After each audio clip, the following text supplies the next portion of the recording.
Hello বন্ধুরা, আজ আমি মিনি কচুরির রেসিপি নিয়ে এসেছি। দেখতেই পাচ্ছ একদম তেলে না কচুরিগুলো কি সুন্দর হয়েছে। এই কচুরি বানিয়ে এয়ার টাইট কৌটোতে যদি রেখে দিই অনেক দিন থাকে, বা কোথাও আমরা যদি জার্নিতে যাই নিয়ে যেতে পারি। চলো কচুরির রেসিপিটা দেখে নিই।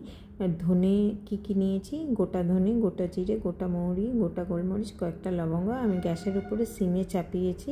এবার রোস্ট হতে দিয়েছি। এটা রোস্ট হতে অনেকটা টাইম লাগবে, হতে থাক রোস্ট। আমরা এগোই। আমরা ময়দা তৈরি করি। ময়দা নিয়ে নিলাম আন্দাজ মতো, অল্প তার মধ্যে সুজি মিশিয়ে দিলাম, সামান্য নুন দিলাম যতটুকু প্রয়োজন। তারপর একটুখানি খাওয়ার সোডা দেবো। আমার ছোটো চামচে 1 চামচের মতো, 1 চামচ থেকেও কম আমি খাওয়ার সোডা দিয়েছি। হাফ চামচ থেকে একটু বেশি ছিল, চামচটা খুবই ছোট। তারপর সামান্য চিনি দিলাম টেস্টের জন্য, যারা চিনি পছন্দ না করো দেবে না। তারপর আমি তেল দেব, সাদা তেল দিচ্ছি। সাদা তেল কতটা প্রয়োজন হতে হবে যাতে ময়দাকে আমরা যখন হাতে মুঠ করব যেন মুঠ হয়ে যায়। দেখো সব মিক্স করে নিচ্ছি, আমি দেখাচ্ছি কেমনি করে মুঠ হবে। দেখো এমনি করে হতে হবে, তার মানে তেলটা ঠিক আছে, খুব না বেশি খুব না কম। এবার অল্প অল্প জল মিশিয়ে একটা ডো তৈরি করব। একবারে জল মেশাবো না, অল্প অল্প করে মেশাবো। দেখো ডোটা তৈরি হয়ে গেছে। এটা হাত দিয়ে খুব ঠাসতে হবে। এবার খুব ঠেসে হাফ অ্যান আওয়ার বা তার চেয়ে বেশি সময়ের জন্য ঢাকা দিয়ে রেখে দেব। এবার মশলাটা দেখি, মশলাটা এখনও রোস্ট হচ্ছে। এবার অফ করে এটাকে পাউডার করব।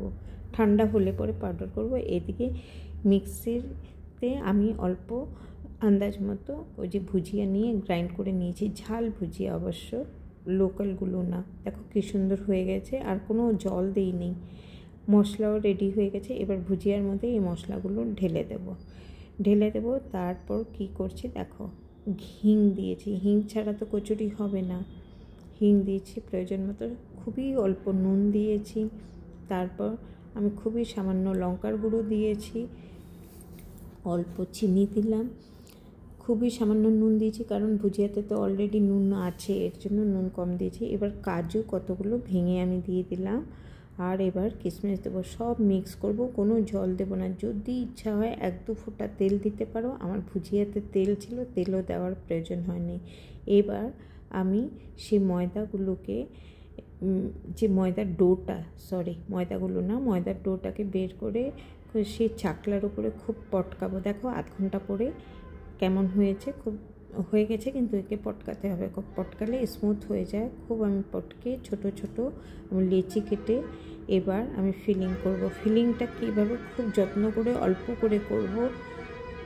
আর একটা করে খেয়াল রাখবো যেন গোলমরিচ একটার থেকে বেশি না যায়। কচুরিতে গোলমরিচের ফ্লেভারটা খুব ভালো লাগে, কিন্তু একটার থেকে বেশি গেলে প্রচণ্ড ঝাল হয়ে যাবে।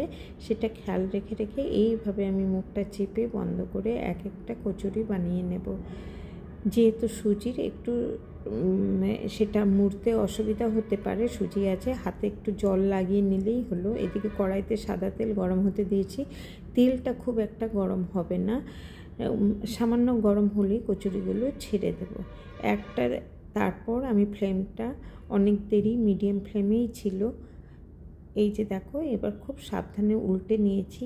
এরপর আমি ফ্লেমটা বাড়াবো। এত দেরি কিন্তু ফ্লেমটা মিডিয়ামেই ছিল, এখন আমি ফ্লেমটা হাই করেছি। এইভাবে ঘুরিয়ে ঘুরিয়ে কচুরিগুলো ভাজবো, কোনো ভয় নেই, ভাঙবে না।